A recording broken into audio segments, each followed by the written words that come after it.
Hello, welcome again to Get Data Solution. In today's topic, we'll see newly added functionality to Excel, that is checkbox, and you will find it under Insert. You go to the Insert and find it here, the checkbox. So that's a great functionality introduced recently. So one of the practical use is will be demonstrated here, and it has actually many uses.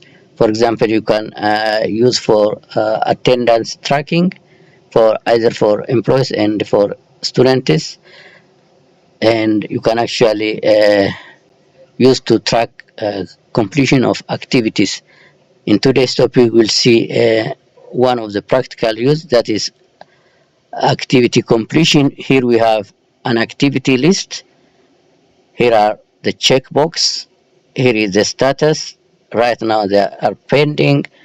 Number of completed activities 0 right now. Percent of complete activities again 0. And as soon as I actually click this checkbox, everything will be dynamically changed. So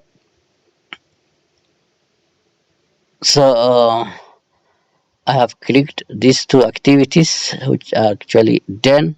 Once they are actually completed or done, it will actually start to count the completed activities and the percentage of the completed activities. So that functionality is right now there, and you can use it to track your completion of activities.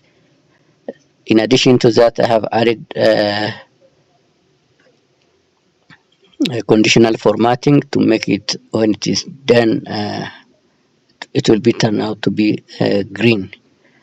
So this is very important functionality added for you to boost your productivity, and so I would recommend to use it. So thank you very much, and bye bye.